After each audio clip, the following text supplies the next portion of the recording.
Hello viewers, welcome to this particular lecture on microbiology.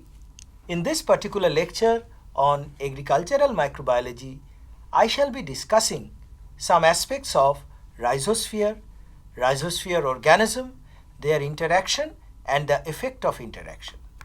So to start with, we must understand what is rhizosphere. Actually, rhizosphere is the atmosphere of the root, that is the soil surrounding the root and the branches.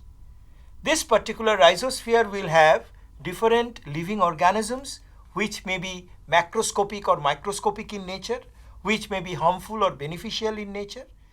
It will also include different soil components, minerals, it will also include soil water, and actually the composition of the rhizosphere is determined by different atmospheric factors which include the pressure, which include temperature, which include moisture, rainfall, etc.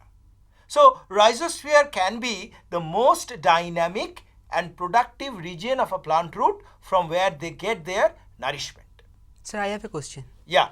What factor determines the rhizosphere population to be parasitic?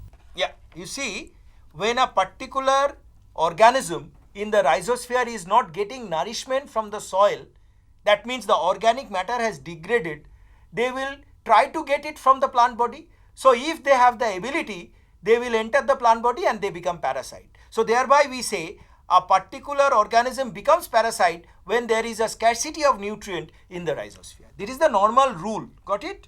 Now, rhizosphere organism may develop in two stages. The primary stage is the association which is formed on the root surface, and they grow and develop and ultimately produce different structures. Like say for example the rhizobium growing on the root surface will develop the root nodules. So this is what is called the primary rhizosphere effect.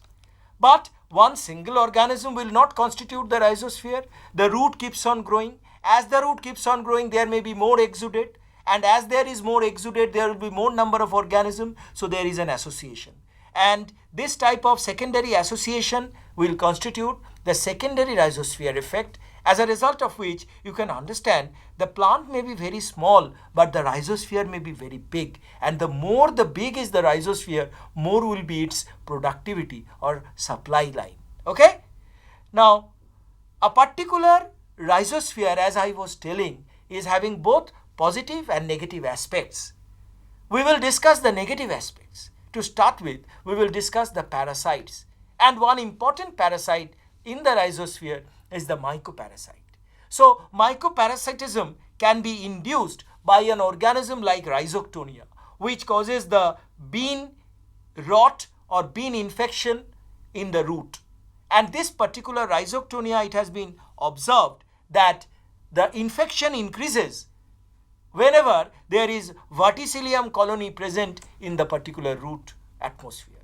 So these two organisms are agonistic in nature, and thereby the infection is more when both are present in the rhizosphere. Okay?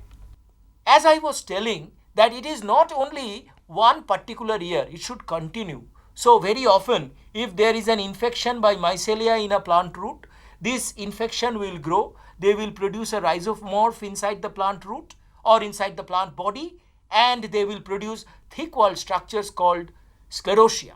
So sclerotia or sometimes thick-walled pycnidia or sporangia are certain structures with which this particular parasite may overwinter. This has got two implications. One is this parasitism will continue, and the second one is after a particular dry season, when the fresh plant is growing in the soil, they will again come back to that particular plant and reduce agricultural productivity. So that is really a teething problem here. Now, there may be organisms which actually will reduce the parasitism. Like here you can see Rhizoctonia, this is the mycelia growing in a petri plate, which is inhibited by this clear zone through this inoculation by bacillus. So bacillus is preventing Rhizoctonia. So if we have more bacillus colony, then Rhizoctonia growth will be checked. And it is ideally seen here, where you can see this is the bacillus colony where the Rhizoctonia colony or Rhizoctonia mycelia has been reduced or checked. So this condition is actually taken from scanning electron micrograph. Okay.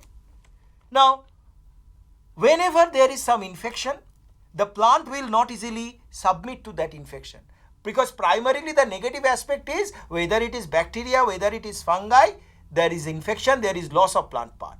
But the plant, you can see, it is not having any defensive organ straight away, but it will have some biochemical compounds. And this biochemical reaction can be classified or summarized in two specific events.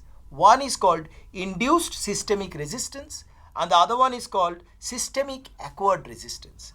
We must understand what is systemic acquired resistance. You see, whenever there is, say for example, some infection of a particular bacteria or fungi which is low pathogenic, not a particular pathogen, it will produce some salicylic acid which is an inducing molecule, a signal molecule which will produce more pathogenesis related protein by activating specific pathogenesis related gene. On the other hand, this is called systemic acquired resistance. On the other hand, induced systemic resistance will be usually the pathogen will enter through the root and there is systemic induction of certain compounds like jasmonic acid or ethylene, and this will be effective in the leaves and it will produce secondary metabolites in the form of phytoalexin or sometimes in the form of pathogenesis related protein. So more or less SAR and ISR are very close to each other, but ultimately they will impart defense in plant due to some specific infection. So thereby we say that though plant is devoid of any immunity, but ultimately it is showing some sort of immune reaction here. Got it? Now let us come to some beneficial aspect. Of course, rhizosphere organisms are producing different beneficial reaction. One such important reaction is fixation of nitrogen. And now you know nitrogen fixation is induced by certain colonizing rhizobium. And there are specific stages. So nitrogen fixation should involve the entry of the rhizobium inside the plant root, but it is not a pathogen. It will come and it will adhere to the plant root, you can see here, only when there is a specific lectin produced. Mind you, these blue colonies are that of rhizobium and the red colonies may be some other pathogenic bacteria. So the lectin will only allow the rhizobium to come closer and the pathogenic organisms cannot approach the root. So that is the first step. The plant will determine who will come and enter me and the others who are pathogenic will be remaining outside. And then after it colonizes, it produces the bacteroid, it produces the infection thread. Mind you, this is also infection, but this is not an harmful infection. So through this infectious thread, the rhizobium goes in and it produces a swelling in the form of root nodule, and ultimately it will activate the enzyme nitrogenase and thereby nitrogen fixation will occur. And thereby you can say that the plant rhizosphere which is enriched in nitrate will actually be converted to ammonia, and this ammonia will be utilized for the production of amino acids. But apart from that, you can see here, nitrogen is not only by nitrogen fixation, nitrogen also comes from the body of dead plants and animals, and this particular nitrogen will be converted to nitrate by the nitrifying bacteria. So this nitrate enrichment in the soil is also a very positive sign for the plant roots to grow. And this nitrate will enter into the plant root, produce ammonia on the one hand, and on the other hand, there may be some bacteria in the form of Pseudomonas will be converting that excess of nitrate to gaseous nitrogen. So in this way, very easily, the nitrogen balance of the atmosphere is maintained, right? So it is a unique phenomenon that the microbes present in the particular soil or rhizosphere is maintaining the nitrogen balance of the atmosphere. There may be another important aspect which include the phosphate solubilization, which is carried out by different bacteria like Bacillus, Pseudomonas, even Rhizobium. What they do is they will make the insoluble phosphorus or phosphate to soluble phosphate. And thereby, the moment this soluble phosphate enters the plant root, it will be utilized by the plant to produce energy-rich compounds like ATP, or it will be producing NADP. So all these compounds are useful for the metabolism and growth of the plant. So this is another important aspect. Now, at the same time, I was telling that plants are actually attacked or invaded by different groups of organisms which may be pathogenic, which may be opportunistic pathogen. So at the same time there are some friendly organisms. So this particular friendly group of organisms, if they are more, the plant pathogen will be less. How do they kill the pathogen? With the help of certain compounds. And these compounds are called basically antibiotics if it is produced by bacteria or certain friendly bacteria.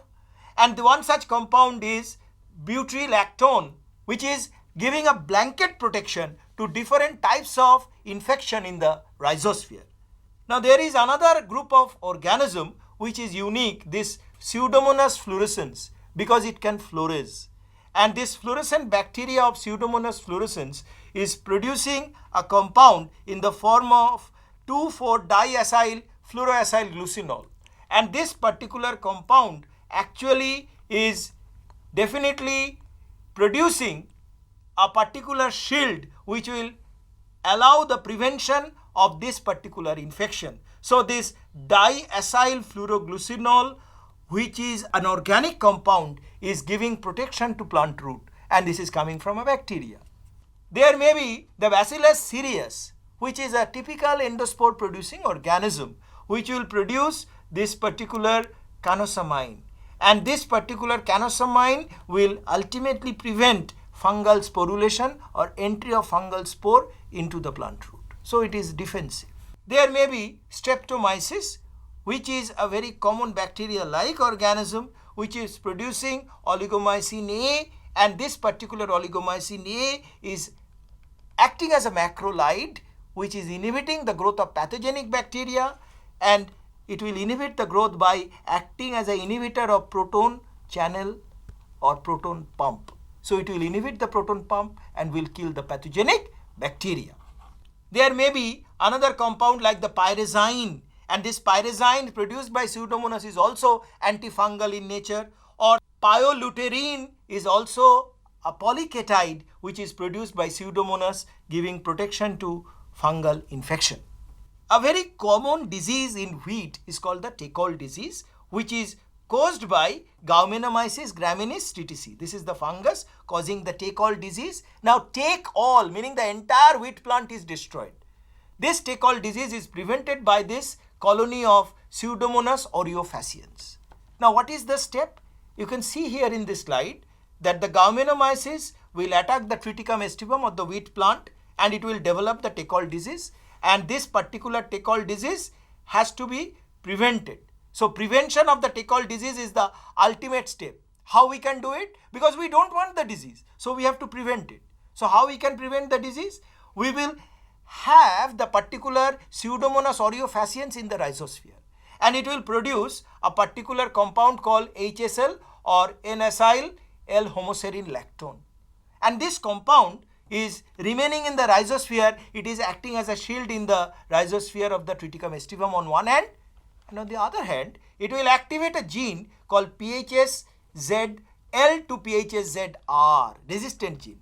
This particular PHSZR will produce a compound called PCA, which is phenazine 1 carboxylic acid, and this phenazine 1 carboxylic acid will inhibit the growth of Gaumenomyces. So you see what happens is the defensive compound is there in the plant, but the plant would not produce it until and unless it is invaded by the bacteria. So the bacteria is actually stimulating the production of this PCA, which is inhibiting the Tacol disease. So it is a very interesting observation. Now we come to the next group of beneficial organism, which is called plant growth promoting rhizobacteria, PGPR. This PGPR has got some tremendous amount of beneficial role, which include the nitrogen fixation, hormone production. It helps in nodulation, helps in nutrient uptake, helps in the siderophore or iron absorption or iron reduction, and of course above everything it may act as a biological controlling agent. And you can see here, this is the actual plant root with the root hair zone. So the PGPR will accumulate here. These are the bacteria which are called PGPR, which will allow the different nutrients to flow. So as the bacteria enters, nutrient absorption by the plant root increases, and there may be production of more hormone, and that will allow the plant root to grow more. Because of this colonization, they will produce some secondary metabolite which will prevent the pathogen, and thereby this particular plant root will grow to the fullest extent without being attacked by any pathogenic organism. So thereby we can say PGPR is a very important beneficial aspect with respect to plant root growth.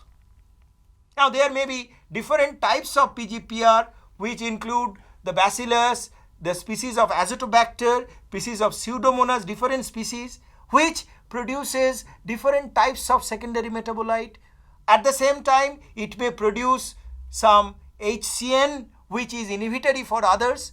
It may produce some auxin like indole acetic acid which will promote root growth. So there are different aspects of PGPR and they have been reported from time to time from different parts of the world by different scientists. Okay? Now this particular PGPR may have got some negative aspect. PGPR may acquire certain genes from outside and they become pathogenic. So if a particular bacillus which is apparently harmless can become harmful. Got it?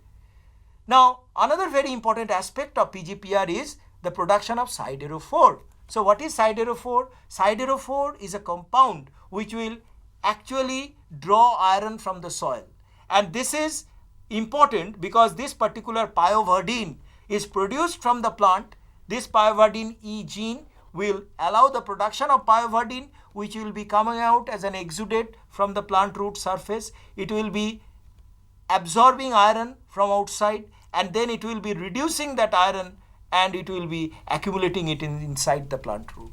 So it is one way by which iron transport increases because of this particular PGPR activity capable of producing siderophore action. Now let us discuss some aspects of interaction. As I told you, there may be unique fungal bacteria, fungal protozoa interaction. One such Pythium, which is a particular fungi, may be invaded by some bacillus, so Pythium infection can be reduced. Or sometimes if there is a particular pyoverdine production by some bacteria like Pseudomonas which will absorb the iron, make the soil deficient of iron, so Pythium cannot grow. Similarly, there may be bacterial interaction inside the rhizosphere, and this interaction may be stimulated by different exudate produced by the plant. So it so happens that if, say for example, you are beneficial to me, I am the plant, I will produce some exudate which will allow your growth, and because she is not beneficial to me, I will inhibit her growth. So thereby one particular beneficial organism is growing and the other particular harmful organism is reduced, and this interaction actually is being controlled by the plant exudate. Now of course there may be different types of bacteria. Some bacteria are useful, some bacteria are harmful, and there may be specific receptor, and these receptors in the plant will actually be occupied by some bacteria. If it is a friendly bacteria, then naturally it will do good to the plant. If it is a harmful bacteria producing some toxin, there will be specific infection, and this infection can actually be elaborated through toxin production. So the selection of this bacteria on the plant root surface through specific receptor like the TL-T3SS or the adenosine receptors are very important. Of course, there may be some other interaction where I can see that, okay, there may be an insect larvae, and this insect larvae will penetrate through the plant root, like here you can see the Arvinia infection in carrot.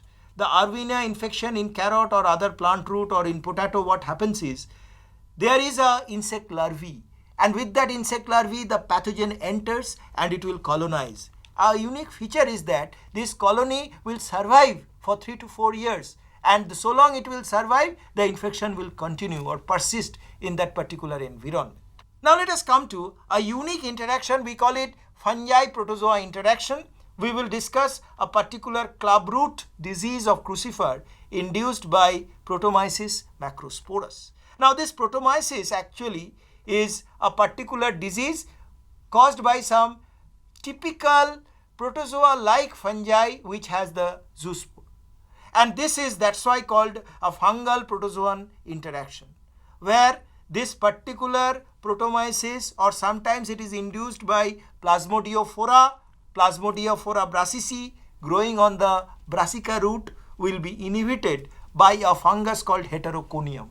So you can see with this figure that these are the plant root cell or parenchymatous cell where there is a unique colonization of heteroconium in the red, which will prevent the entry of the Plasmodiophora brassicae inside the plant root. So thereby we can say that the fungi and the protozoa like organism is having an antagonism, thereby the infection of that particular protozoa is inhibited. But there may be sometimes one friendly, one harmful organism. Here in case of Pythium and Trichoderma, both are mycelial fungi. But Pythium is causing the soft rot disease and Trichoderma is not harmful. So Trichoderma, you can see here, is the thin thread-like mycelia which will prevent the growth of Pythium and will prevent the disease. It's a unique observation where two fungi are interacting. More you can see here, whenever there is this Trichoderma infection. Now this Trichoderma infection inside actually takes place at the early stage of development.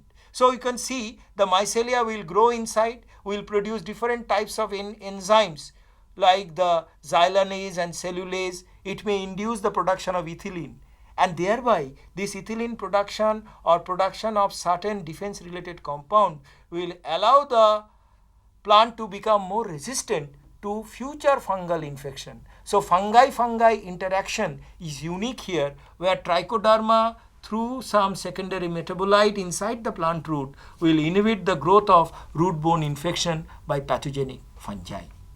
But all this time I was talking only one group of organism inhibiting other group of organism. But actually there may be more than one type of organism interacting with each other. And this type of interaction is called the multiple interactive effect. And this multiple interactive effect is that the colonization will be by bacteria. This bacteria can be friendly, can be harmful. At the same time, there may be colonization of the fungi. So usually more than one bacteria may inhibit the fungal growth, or at the other hand, the fungal infection by a relatively weak fungi will allow the production of secondary metabolite which will make the plant more resistant to future infection. So this type of multiple interaction is more complicated. Say for example, Tenebacillus and Streptomyces, both are prokaryotic bacteria-like organisms. And this particular infection will prevent the development of Fusarium fungi causing the wilt disease of cucumber. So it is a protective agent. At the same time, another very unique example I would say, Pseudomonas putida is a soil-borne bacteria, and this Pseudomonas will allow the growth of a Fusarium species which will actually call non-pathogenic strain of Fusarium. So both will grow and the Fusarium mycelia will allow more nourishment flow into the plant.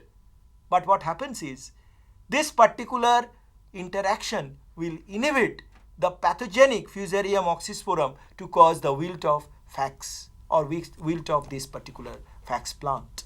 So this is also another good example of multi-step interaction.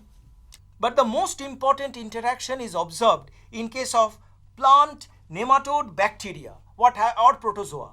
Protozoa is feeding on pathogenic bacteria, producing nutrient. These nutrients are available to plant on one side. At the same time, nematodes will devour on soil-borne organism and thereby will reduce the pathogenic fungi. So this type of multiple level of interaction is perhaps the most productive rhizosphere effect, and it is very difficult that way to understand whether it is beneficial or harmful. Sir, does rhizosphere association have any negative aspect? Yeah, I told you that if the negative or the pathogenic organisms grow, then naturally there will be infection, and that is the negative aspect. So in conclusion, what we can say is rhizosphere may have large number of organisms, but ultimately if it promotes plant growth, it is good, and that is happening in 90% cases, but the rest 10% is always beyond our control, where there may be harmful pathogenic reaction. Thank you.